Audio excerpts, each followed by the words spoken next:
Hi everybody, this is Miss Immediately, and I am going to be going through the non-calculator section of your Algebra 2 midterm review packet with you. It's going to take a little bit of time, so bear with me and we'll get through it together.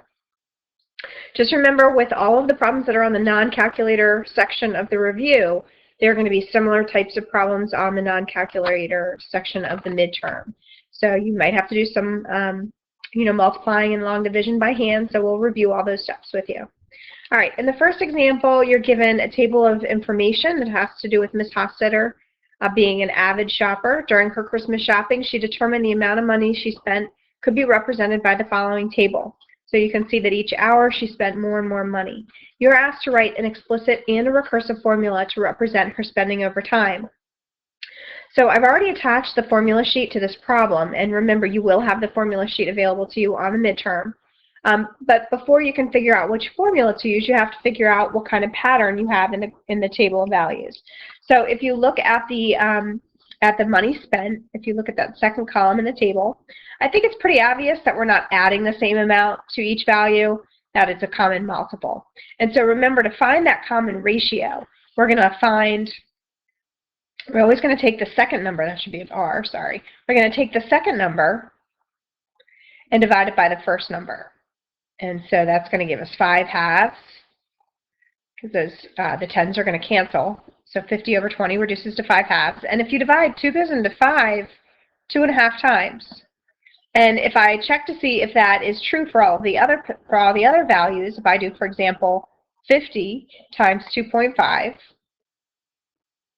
so 5 times 0 is 0, 5 times it's going to be 25, and then I'm going to multiply through by 2. You get 0, 5, 2, 1, and I know that I have to move my decimal point over, so I get 125. And I think it makes a little bit of sense. Obviously, if I double 50, I'm going to get 100, and if I add another half to that, I'm going to get 125. So this is a geometric sequence with an R value of 2.5. So I'm going to be looking at this column in terms of my formulas for the recursive and the explicit rule. So let's do the recursive first. So remember, with the recursive formula, you state two things. You state where the pattern starts. So with the recursive formula, sorry, I'm not using my smartboard. I'm having to use a tablet for this, and my handwriting isn't as neat as it is when I can write on my board. So the first term in my sequence is going to be the 20. Remember, the 1, 2, 3, 4 just tells you the place in the sequence. It's the actual values in the sequence that we're interested in. So the first value is 20. And then with the recursive formula, you have a formula for what comes next. And so I'm going to call that an n for next. And so, I'm going to call that n plus 1. So the next term is always going to be n plus 1, and it's always going to refer to the term before it. So if you think about it, to get to 50, I had to multiply 2.5 by 20. To get to 125, I'm multiplying 2.5 by 50.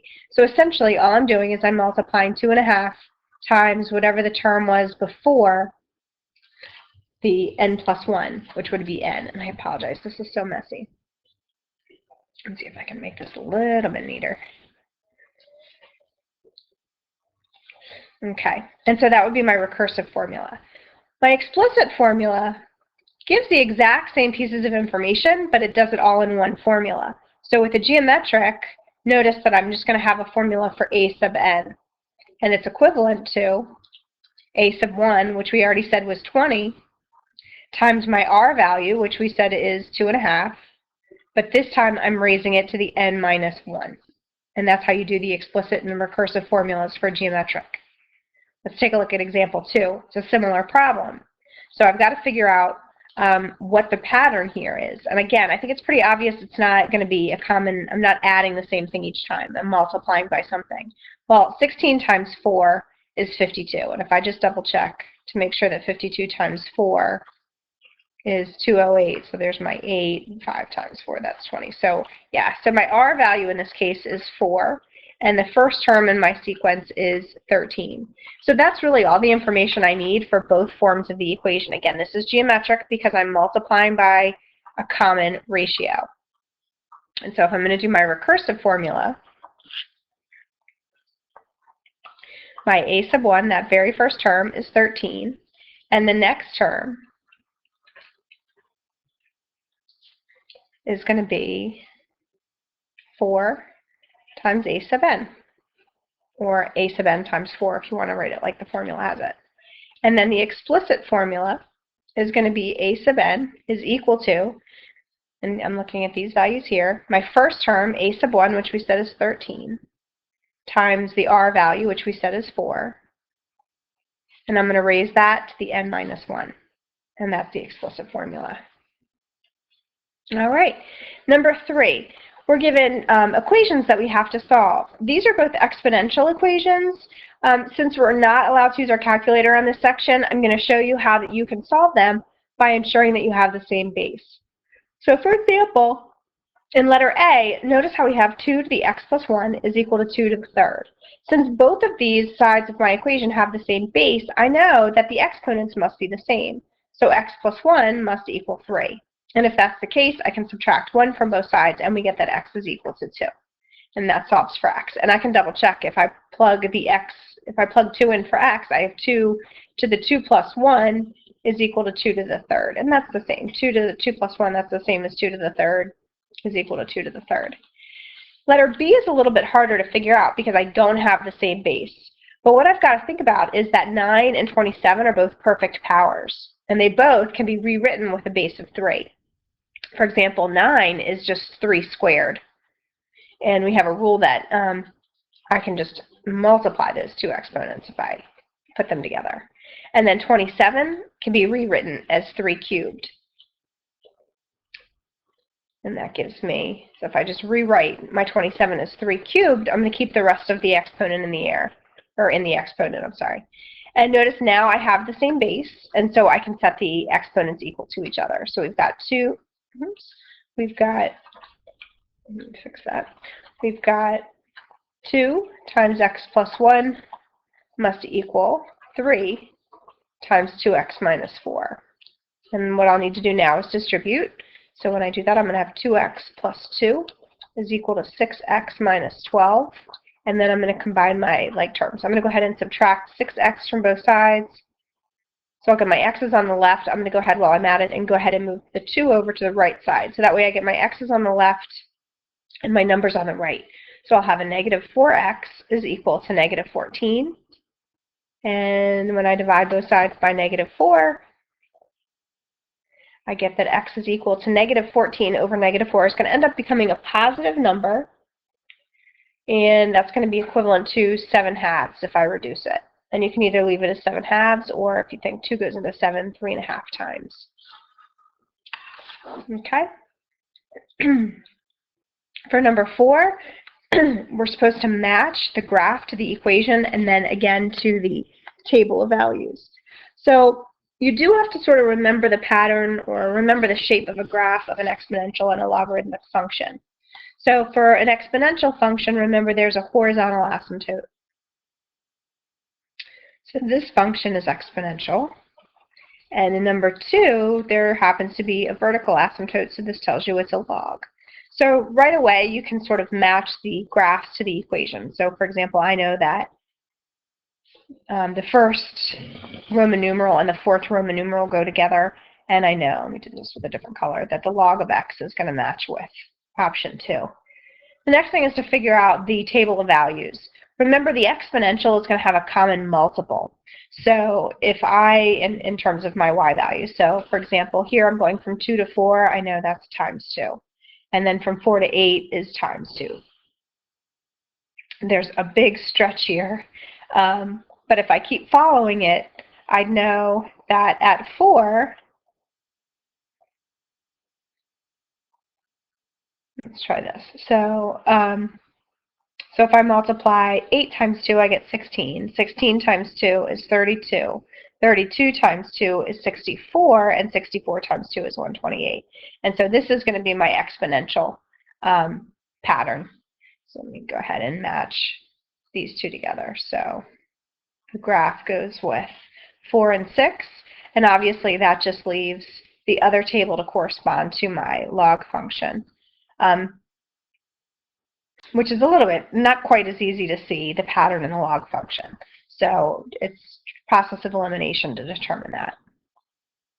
Okay, In number 5, it says to analyze the data in the table to determine if this is an example of a linear function or a quadratic function. I can see right away that the numbers go down and then they start to go up, so I know it's not linear. The only thing I'd want to double check is just to make sure that it is quadratic. So this is where we look at the common difference and see if it's constant. I do also want to just note that all of the x values are going up in order. So from 9 to 6, I know I'm going down 3. From 6 to 5, I know I'm going down 1. From 5 to 6, I'm going up 1. 6 to 9, I'm going up 3. And from 9 to 14, I'm going up 5. So clearly, it's not linear, because if it was linear, then all those numbers would have to be the same. I do want to just verify that it's quadratic. So from -3 to -1 is actually an increase of 2. From -1 to +1 is also an increase of 2. 1 to 3 is an increase of 2, and so is 3 to 5. So that means that this is quadratic because our second difference is constant. All right, in number 6 it says, where's the asymptote on a logarithm functions graph, and then again on the exponential functions graph, and what shape do these graphs produce? So let's go ahead and talk about the log and the exponential. We just did an example, so this should hopefully go pretty fast. So remember, we started learning about the exponential function first. Let me go ahead and just draw some axes.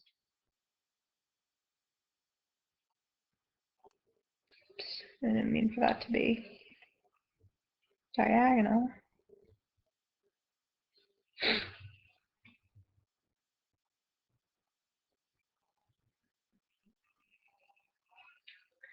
We're going to do the same thing over here. Oops.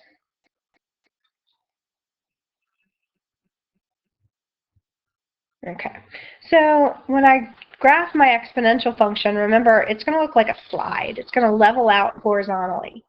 So the graph, this would represent exponential growth. Exponential decay would just be going the other way. It would look something like that. And so with an exponential function, we have a horizontal asymptote. And I'm sorry, my handwriting is horrible when I use this thing. And the horizontal asymptote, if you think about your general form of an exponential equation, let's go ahead and just use base E. The graph is going to be shifted up and down based on the value of k. So your horizontal asymptote is always going to be based on that value of k. With a logarithm, it's going to be going the other direction. So the logarithm, that's going to correspond to exponential growth. Oops, that didn't turn out right. That's going to be corresponding to exponential decay. So with our log function, we're going to have a vertical asymptote.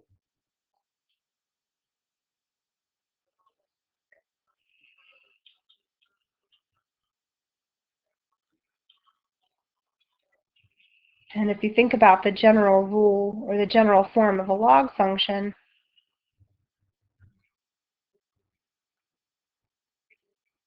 it's always going to be the value of h. Sorry, my phone's blowing up. It's always going to be the value of h that determines your vertical asymptote. And it's going to be x equals h. Okay, so let's go ahead to the next problem.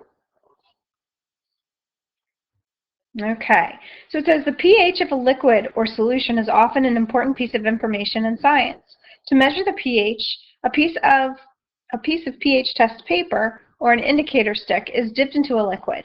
The color of the dipped paper stick is then matched to a color key that comes with a container of pH test paper or indicator stick. So each color on the key represents a different pH. The table below shows common pH values. So if we look at these values, so this would be my x and this would be my y. And what I'm looking for is a pattern. So if I look at all my y values, notice I'm going from 10 million to 1 million to 100,000 to 10,000 to 1,000 to 100, 10, 1. If you can notice, I'm losing a 0 every single time. That's the same thing as dividing by 10. And so if I'm multiplying or dividing by the same number over and over and over again, then I know that it's got to be an exponential function. Now, if I wasn't given these actual values, suppose I was just given the scientific notation. So this is the scientific notation. Notice how the value in the exponent is decreasing by 1. So it's 1 times 10 to the 7th, and then it's 1 times 10 to the 6th. That means that every time it's 1 less power of 10, or not power of 10, but it's 1 less factor of 10. So each time I'm losing a factor of 10. So we're dividing by 10 or multiplying by 1/10 as the pH value increases. And because we're multiplying or dividing by a constant value, I know that this function or that a model for this graph must be exponential. I didn't mean to circle log, but it must be exponential. Okay, because we have a constant multiple.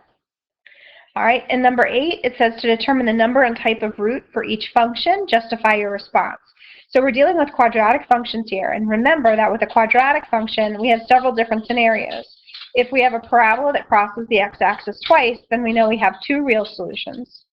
If we have a parabola that just touches the x-axis, it's going to be hard, and turns back around, then we know we have 1 real solution. And if we have a parabola that never touches the x-axis, then we know that we have 2 complex roots or imaginary solutions. So the way you can figure this out, if we don't have a calculator and can't graph these very easily, I just noticed there shouldn't be an equal 0 there. If I can't graph these easily, the next step would be to find the discriminant. And if you remember, the discriminant is from the quadratic formula, and that is something that you do need to memorize for the test. So if you want to jot the quadratic formula down on your formula sheet under that line, you can, in case you forget it. But the discriminant is the part that's underneath the square root. So it's going to be b squared minus 4ac. And so if that value is positive, I know I have 2 roots. If it's 0, I know I have 1 real root. I should probably write that they're real. And if the value is negative, that tells me I have no real roots or 2 imaginary roots. Okay, so let's find the discriminant for each of these examples. So in letter A, change my pen color here. So in letter A, my b, let's go ahead and just list all the values. So A is 1, B is -6, and C is 10. And so what I'm going to do is I'm going to plug those values into this formula.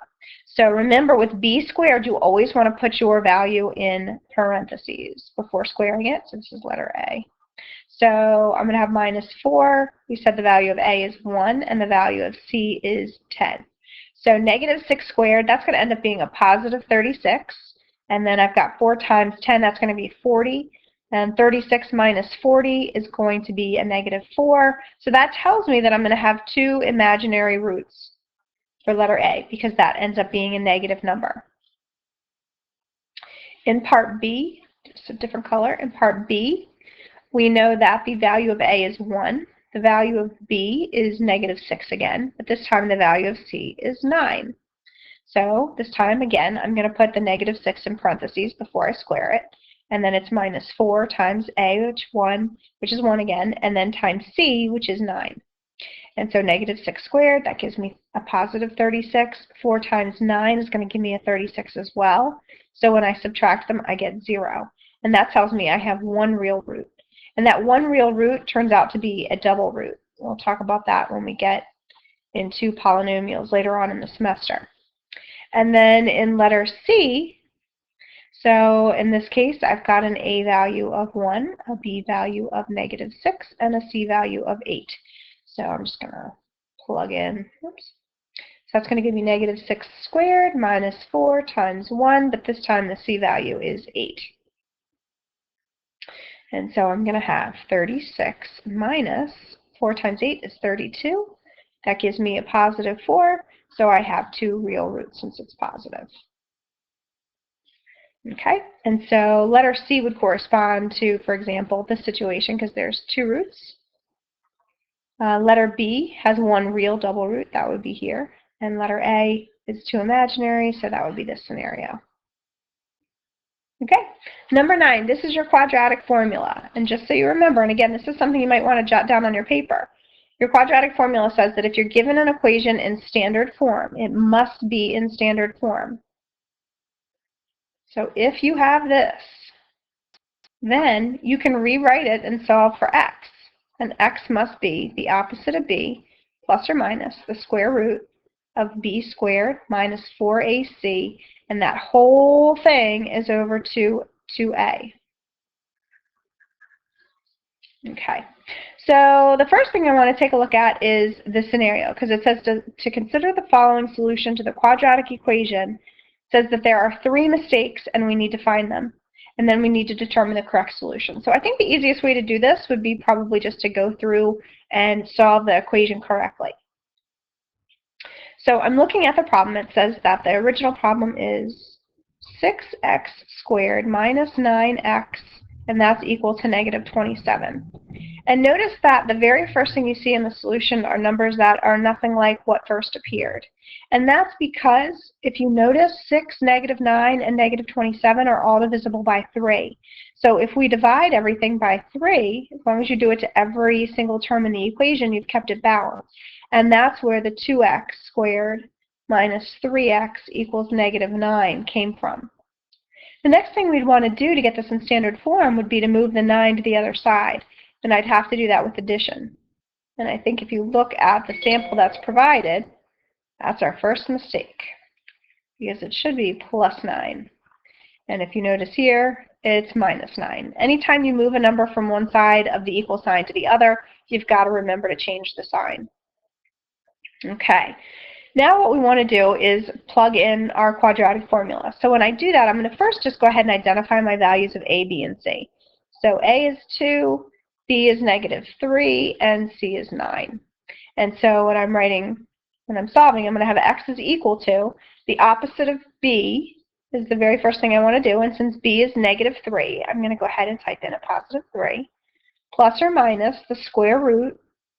And I need to be careful here, remember, because since b is negative, I have to remember to put that in parentheses. If you forget to put the negative 3 in parentheses when you square it, you're going to ultimately end up with a negative number, which is not what you want. And that, my friends, is the next mistake. And to finish this off, we're going to have minus 4 times a, which is 2, times c, which is 9. Now, according to the problem, they're using the same, they're being consistent with that mistake, because the c in their problem was negative 9, but it should be a positive 9. And all of that is going to be over 2 times a. And a in this case we said was 2. Okay, now we've got to simplify. So I still have the 3 and the plus or minus underneath the square root. Now when I square a negative 3, it comes out as a positive 9. And then when I multiply, I'm going to have 4 times 2, which is 8, and 8 times 9 is 72. And all of that is going to go over 2 times 2, which is 4. Let's see how this problem is doing. So it looks okay so far, except obviously when you follow their mistakes through, when you have the negative and then the 3 squared, your answer is going to become negative 9. And then obviously because they're using a negative 9 for c, they're going to get a positive 72. So far, I mean, even though this is wrong, they've followed those first and second mistakes through. Now we've got to go ahead and simplify. So 9 minus 72 is going to be 63. So I'm going to have the square root of negative 63 over 4. And that should extend there. And so in our problem, or in the problem that worked out here, 63 would be the correct sum when you add those two terms together. But the next thing we want to do is try to reduce this as much as we can. Since 63 is divisible by 9, we can rewrite it as 9 times 7. And since there's a negative number in there, I also want to include a negative 1. And so since all of those values are underneath the square root, what I want to do is rewrite that radical so it's in simplest form. And the reason I chose 9 times 7, in fact, it's really because, well, I guess you could do 3 times 21. The reason I chose 9 times 7 is because 9 is a perfect square. And when I take the square root of 9, I get a 3. So I'm going to have the 3 to begin with, and then the plus or minus. When I take the square root of 9, I get 3. I'm going to have the square root of 7. And then remember, when we take the square root of negative 1, we're going to have an I. And all of that would be over 4. And you can write this a couple different ways. You can have it 3i times the square root of 7, or you could have it, I guess that would probably be the easiest way, would be to switch the place of the I and the square root of 7. But this is the correct answer. If you look at the problem here, they pulled the 9 out, but they forgot to take the square root. So that's the third mistake in this problem. So hopefully that was helpful. All right, and number 10 says you're given two functions, f of x and g of x, and it says to let h of x equal the sum of those two functions.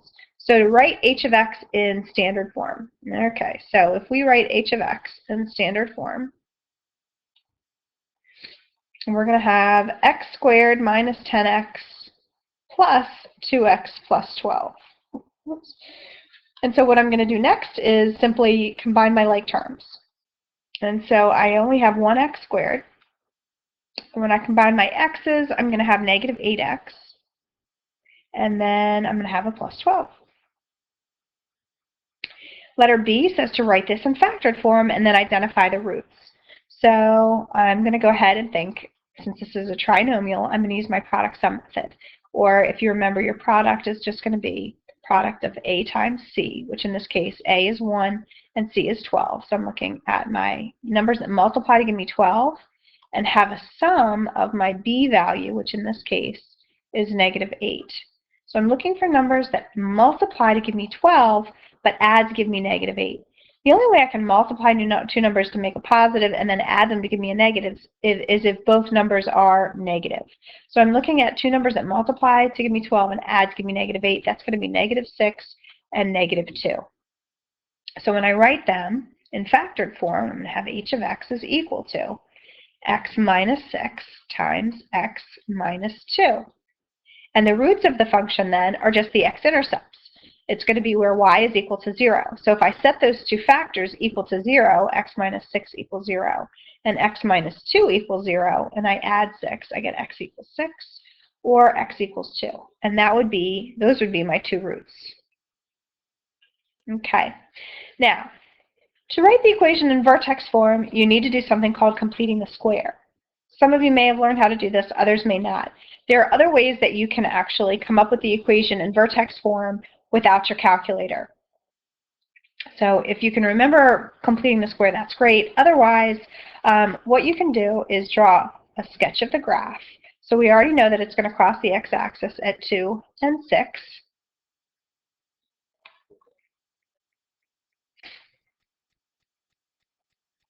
There we go. And because of symmetry, got an x-axis there and an x-intercept there. Because of symmetry, I know that the x-coordinate of my vertex must be 1, 2, 3, 4. So the x-coordinate of my vertex must be 4. If I want, I can simply plug that x value into the equation, and then it'll give me the corresponding value for y, and then that'll tell me my vertex. So, in fact, actually, this graph, if I look at the original equation, has to open up. So when I'm thinking about my graph, I know my vertex actually has to be somewhere down here. Sorry, I'm not drawing a very good picture, but imagine that it actually goes through. That was horrible. Let me try this again. All right, so imagine, I can't draw. I'm sorry, it's just not working very well. But I do know that my vertex has to be below the x-axis. And I know that the x value of my vertex must be 4. So what I'm going to do is I'm just going to plug the 4 into my equation and solve for y. And that'll give me the y value of my vertex.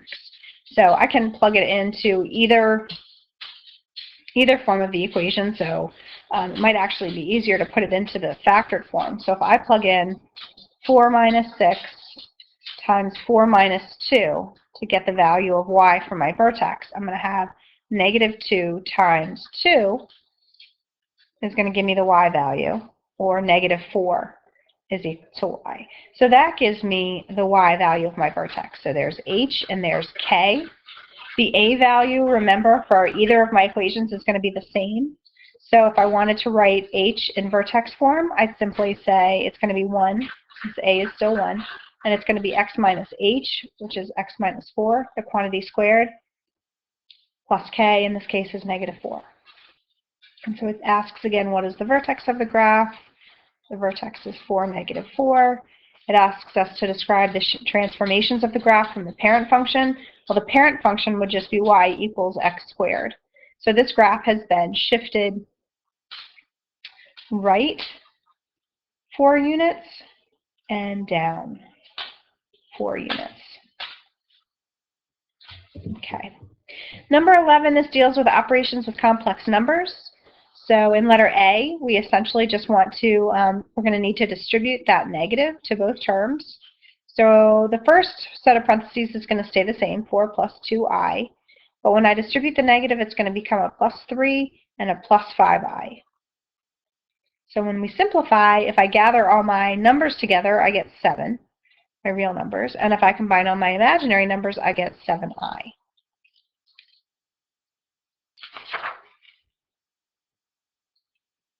All right, in letter B, we're multiplying. So now in letter B, we want to FOIL. So 6 times negative 2 is going to give me a negative 12. 6 times negative I is going to give me a negative 6i. 5i times negative 2 gives me a negative 10i. And 5i times negative I gives me a negative 5i squared. So you do have to remember that I squared is equal to negative 1. And so this negative 5i squared is negative 5 times negative 1, which is just a positive 5. And if I combine that positive 5 with this negative 12, then I end up with a negative 7. And then if I add my i's together, I have a negative 6i and a negative 10i gives me negative 16i. All right, in letter C, we've got a fraction that has an I in the denominator. We're not allowed to have that, so I need to multiply both the numerator and the denominator by the conjugate. Remember, the first part stays the same. It's the denominator that changes sign. So I'm going to be multiplying the top and the bottom by negative 3 minus 4i. And then I'm going to have to FOIL everywhere. So I'm going to just remember that we've got parentheses around everything, just so we remember to keep everything in groups. And then I'm just going to FOIL. So when I multiply through across the top, 4 times negative 3 is negative 12. 4 times negative 4i is going to give me negative 16i. Negative 2i times negative 3 is going to give me a positive 6i. Negative 2i times negative 4i is going to give me a positive 8i squared. And then on the bottom, negative 3 times negative 3 is negative 9. Negative 3 times negative 4i is positive 12i. And then I've got 4i times negative 3 is going to give me a negative 12i. 4i times negative 4i is going to give me a negative 16i squared. So I remember that this expression here, 8i squared, is going to be equivalent to negative 8, and negative 16i squared is going to be equivalent to positive 16. So when I rewrite it, I'm going to combine my real numbers. So negative 12 and negative 8 is negative 20. And then when I combine my imaginary numbers, negative 16i plus 6i is going to give me negative 10i. And all of that, notice that your middle terms here cancel out, and we've got a negative 9 and a positive 16, which is just 7. And that is your final answer. With letter D, and this might be something else you want to put on your formula sheet. Letter D requires that you remember the pattern. So we've got I squared, I to the third, and then I to the fourth. If you remember, I is simply I, but I squared is negative 1. I to the third is going to be I times I squared, which is basically just going to end up giving you a negative I. Oops. I to the fourth, the easiest way to remember that is it's just going to be I squared, or negative 1 times negative 1, which gives you a positive 1. And then the pattern just repeats itself. So I is also I to the fifth. I squared is also I to the sixth. This is going to be I to the seventh. This is going to be I to the eighth. So any I that's raised to a power that is the multiple of 4, is going to end up giving you a positive 1. And then after that, just try to follow the pattern. So if I look at I to the 7th, I know that I to the 7th is just negative I to the 6th is negative 1. I to the 5th is I, a positive I. And I to the 4th is a positive 1. And so if I just kind of use these as almost like you're decoding a secret message, if you combine all your like terms, the i's are going to cancel, and so are the 1's, and so you end up with 0. Okay. So number 12 asks you to identify various numbers, and then in number 13 you're asked to simplify an expression and then classify it. So a real number is pretty much any number that does not involve I. So it's going to be, you're going to have your positive numbers, negative numbers, your fractions, your decimals, pretty much all the numbers that you've been dealing with up until this year. The only thing it doesn't include would be the square root of -1. So it's not going to include any negative values. I'm sorry, it's not going to include any square roots of a negative number. A transcendental number, if you Google it, it has it basically just says any number that is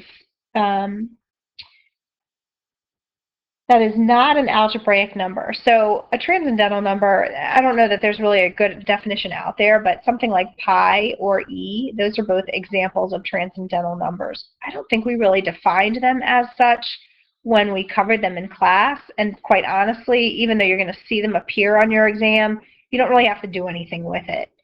Transcendental numbers are just your very non-traditional numbers like pi and e. Infinite, really, it doesn't really refer to a number in and of itself. It refers to like the type of solutions. So infinite solutions would occur if you remember when we were dealing with solving systems of equations where there were so many different solutions, there was no way, in some cases, like if you had the same line, that you couldn't list them all. So infinite goes on forever and ever. And then the imaginary number, what you need to remember is I is just equal to the square root of -1.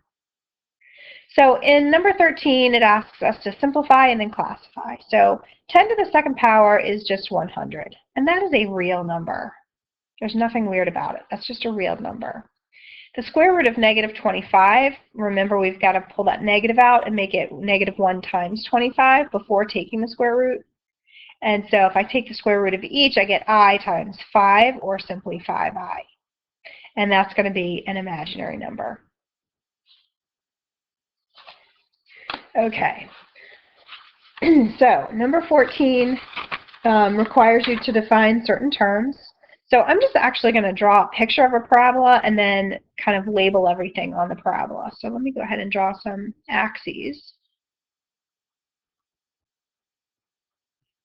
And hopefully when I draw my parabola, I'll be able to do it a little bit neater than the last time. Just gonna, it's not going to be perfect, but hopefully.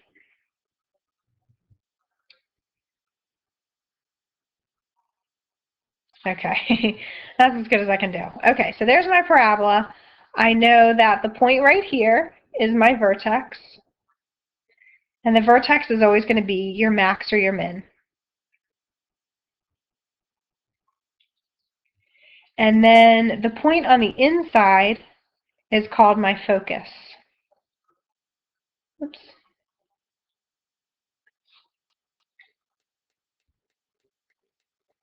So the focus is the point on the inside of the parabola.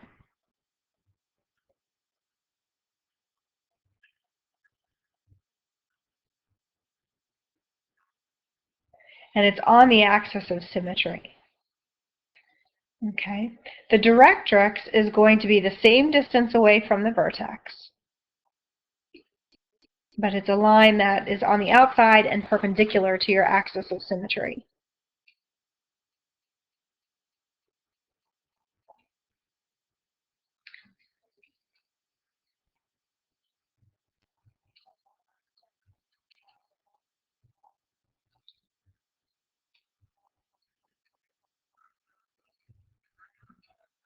Okay. Obviously, the parabola is the U-shaped graph.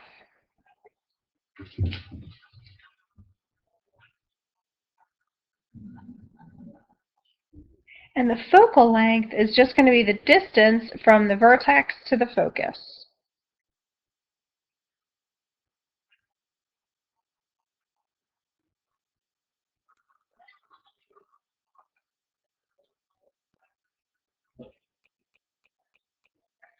Okay, if the graph is going up or to the right, the focal length will be positive. If it's going down or to the left, the focal length will be negative. And we usually use the letter P, or sometimes you'll see it written as C. Those two variables generally represent the focal length. All right, number 15, you're given the equation of a parabola and you're asked to circle all that are true. The first thing I want you to pay attention to is where the coefficient is. Notice that it's on the side of the equation where there's a single variable. It's not being squared. So when an equation is written like this, then the coefficient is going to correspond to 4p. If it's on the same side as the squared term, so if I were to divide both sides by the negative 16, I'd have negative 1/16 times y minus 2, the quantity squared, is equal to x plus 3. And when it's on this side, that's where it really corresponds to the a value of the old form of the equation. And it would then correspond to 1 over 4p. So it doesn't really matter which way you write it, but you've got to recognize whether or not the coefficient represents the fraction or the whole 4p. I'm going to go ahead and just sort of keep it in this form, since I've already rewritten it. Let's just go ahead and think about what it would look like if I were to sketch this function. So first of all, I know that my h value always is associated with x, and so h is negative 3, and my k value is always associated with y, so k is positive 2. So I must have a vertex. Remember, h always comes before k. My vertex is going to be at negative 3, positive 2. Okay, so I can see right now that that piece of information is wrong. So I'm going to go ahead and just sort of sketch a graph of this. I prefer graphing it and sketching a picture as opposed to using the formulas. So my vertex is at negative 3, positive 2. And I can tell, because it's the y that is being squared, that this is a horizontal parabola. So it's going to open side to side. And since this coefficient is negative, I know it has to open up to the left. So I know number 1 is true. So that's true. I'm going to go ahead and circle it. Okay. If that's the case, then let's go ahead and figure out our focal length. So we've already set up here that negative 16 is equal to 4p. And if I divide both sides by 4, I get that p is equal to negative 4. So if I go back to my graph, or that little sketch that I have, I've already figured out where my vertex is. If my focus is 4 away from it and my graph opens to the left, I've got to count 4 more points, and that's where my focus is. So if my vertex was at negative 3, 2, that means that my focus must be at negative 7, 2. And that is true. To figure out the directrix, I know it's got to be a vertical line, so it's going to be of the form x equals, and it's going to be 4 units the other way. So I have to count 4 back. 1, 2, 3, 4 means that my directrix is right here, and that's going to be of the form x equals 1. So if I look at these other statements, the directrix is y equals 4. That's not true. And the p-value is negative 4. That is true. So we had 3 pieces of information that were correct. But again, I think it helps to draw the picture and then look to see what's correct than to try to figure out what's correct as you go. All right, and then in number 16, it says to select the equation of the parabola that has a vertex at 4, 2 and a focus at 4, 5.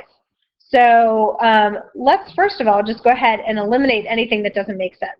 I'm looking for, if my h value is 4 and my k value is 2, then I'm going to be looking for something that has an x minus 4 and a y minus 2. And that'll let me know that I'm at least dealing with the right form of the equation. So that eliminates choice A. B is a contender, C is a contender, but D is not. So now I've got to think about the focal length. So again, I think it's easier just to draw a picture than to try to rely on the formulas. So if I have a vertex at 1, 2, 3, 4, and up 2, so there's my vertex, and my focus is at 4, 5, I know this means that my graph has to open up. And notice that my vertex and my focus are 3 points away from each other. That means that P is equal to 3. I know it's positive because my graph is opening up. And the way these equations are all written, I'm keeping the 4P on the same side of the equation as my single factored variable. So in this case, it's Y. And so if I think about this quantity, then is going to be equivalent to 4P. Since I found out that P is equal to 3, I'm looking for 12. And so the only one that would work then would be letter C.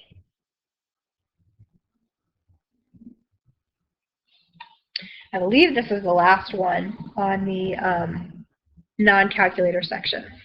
So we have a very similar situation, except this time we're given the equation of the directrix. So if I know the vertex is 3 and 2, that means H is 3 and K is 2. So I'm looking for parentheses that have X minus 3 and K minus 2. I'm sorry, Y minus 2. Let me fix that.